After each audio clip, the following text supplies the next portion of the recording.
All right, so you're thinking about buying your first real watch. Yeah, not just something that tells you the time, but a timepiece. Something with a bit more to it. It's a really exciting step. And look, we're here to give you a bit of a roadmap for this journey. We're going to help you figure out what kind of buyer you are, what to look for, and how to find a watch that really truly speaks to you.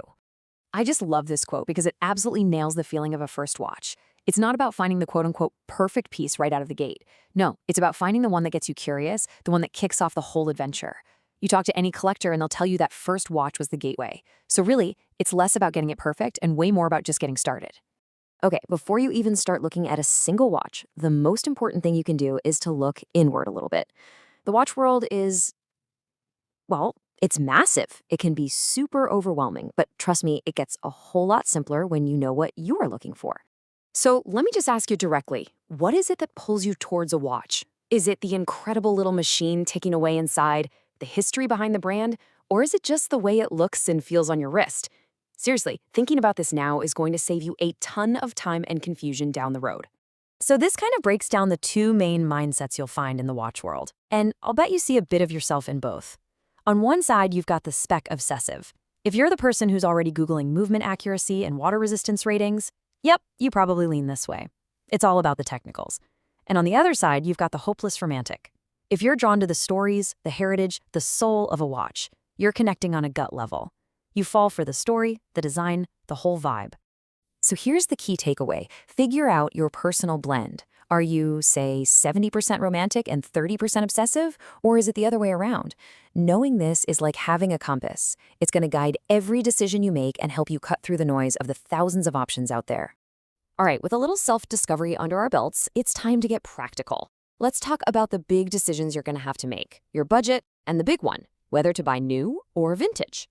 Budget is obviously a huge one, but the great news is you really don't have to spend a fortune to get an amazing watch. For under 500 euros, you can get icons like the Seiko Turtle. I mean, that thing is a legendary, robust diver, or the Hamilton Khaki Field, a watch with real, honest-to-goodness military history. You step up a tier, and a brand like Oris gives you cool, independent Swiss watchmaking with totally unique designs like their big crown pointer date. And then, of course, as you go higher, you get into the certified legends, like Omega's Seamaster or the Rolex GMT Master 2. The point is, there's quality at every single level. Okay, next up is a fundamental choice, and this one will send you down two very different paths. Do you want that crisp, perfect, untouched experience of a brand new watch? Or do you want the character, the story, the history of a vintage piece? There's absolutely no wrong answer here, but they are totally different experiences. Let's break it down. Buying new gives you peace of mind, right? You get a warranty, the latest tech, and that amazing feeling of being the very first owner. The downside? Well, kind of like a new car. It loses a bit of value the second you walk out the door. Now, vintage.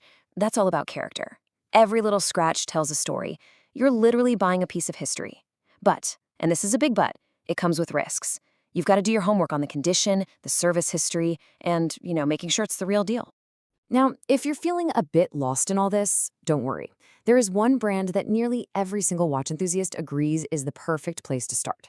A brand that genuinely offers something for everyone, from the spec obsessive to the hopeless romantic. Let's talk about Seiko. So why Seiko?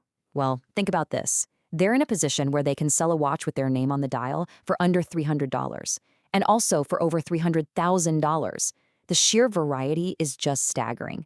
They have one of the most passionate fan bases on the planet, and honestly, pound for pound, the value you get is almost impossible to beat.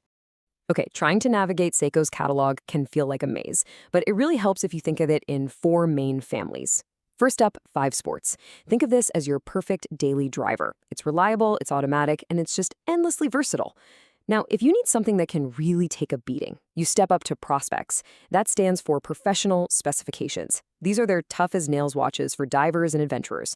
For a touch of elegance, the Presage line is where they get artistic, with these stunning dials inspired by Japanese craftsmanship. And then, at the very top, you have Grand Seiko. And this isn't just another collection. It's a whole separate luxury brand, competing head-to-head with the absolute best watchmakers in Switzerland. So, you've figured out your buyer type. You've set a budget, you picked a watch. Awesome. But your journey is really just beginning. As you go deeper and deeper into this hobby, you're going to start to notice two powerful and often competing forces at play.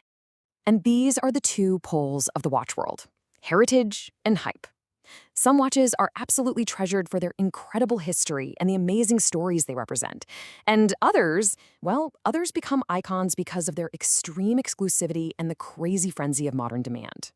You couldn't ask for a more perfect illustration of this contrast than these two icons right here. On one side, you have the Omega Speedmaster. It's an icon because it has maybe the greatest story in all of watchmaking. It went to the moon. Its value is completely tied to that authentic heritage. On the other side, the Patek Philippe Nautilus, a beautiful watch, no doubt, but its legendary status today is driven almost entirely by hype. We're talking an 8-year waitlist and prices on the secondary market that are just astronomical, sometimes double or triple the retail price. Look, neither is better than the other, but they represent two totally different sides of watch collecting. And all of that brings us right back to the beginning, and back to you. Your first watch isn't just a purchase, it's the first chapter in your very own collecting story. So, is it going to be a story of technical appreciation, of historical romance, of adventure, or maybe of quiet elegance? The choice is all yours. Enjoy the hunt. Thanks for joining me.